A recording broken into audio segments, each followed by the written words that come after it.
ಅವಧಿಯಲ್ಲೇ ಚಿತ್ರರಸಿಕರ ಮನಗೆದ್ದವರಲ್ಲಿ ಲೂಸ್ ಮಾದ ಕೂಡ ಒಬ್ರು.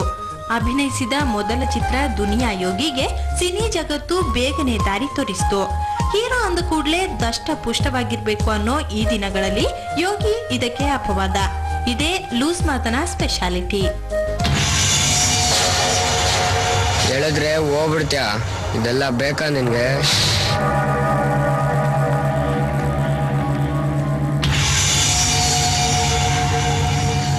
ನಿಮ್ಮಣ್ಣ ತಪ್ಪು ಮಾಟ ಪ್ರಭಿ, ಅದನ್ನ ಹೇಳೋಣ ಅಂತಾನೆ ಬಂದೆ. ಇಂತಹ ಲೂಸ್ ಮಾದನಿಗೆ ಇವತ್ತು ಹುಟ್ಟುಹಬ್ಬದ ಸಂಭ್ರಮ. ದುನಿಯಾ ಬಳಿಕ ನಂದಾ ಲವ್ಸ್ ನಂದಿತಾ, ಅಂಬಾರಿಯಂತಹ ಸೂಪರ್ ಹಿಟ್ ಚಿತ್ರಗಳ ಸರದಾರ ಈ ಯೋಗೀಶ್. ಏನ ಇದು ಪೂರ್ಣಿಮಾ?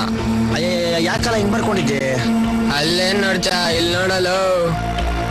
ಅಯ್ಯ ನಿನ್ ಎದುರು ಬಿದ್ದಾಗ ನೀನೇನ ಬಂದಿದ್ದೊತ್ತು ಅಲ್ಲಡ ಕಾಳು ಹೆಂಗಿಚ್ಕೊಂಡ್ಬಿಟ್ಟ ಮೈಯಲ್ಲ. ಲವ್ ಮಾಡ್ತಾ ಇದ್ದೀನಿ ಪೂರ್ಣಿಮಾನ, ಬ್ಲೇಡ್ ಅಲ್ಲಿ ಕುಯ್ಕೊಂಡಿದ್ದೀನಿ. ಬಿಟ್ಬಿಡ ಬಿಟ್ಬಿಡ ಬಿಡ. ಆದ್ರೆ ತನ್ನ ಇತ್ತೀಚಿನ ಯಾವ ಚಿತ್ರಗಳು ಯೋಗಿಗೆ ಹೇಳಿಕೊಳ್ಳೋ ಗೆಲುವು ಕೊಟ್ಟಿಲ್ಲ.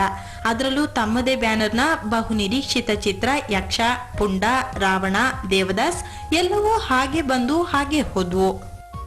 ಆದ್ರೂ ಯೋಗಿಯ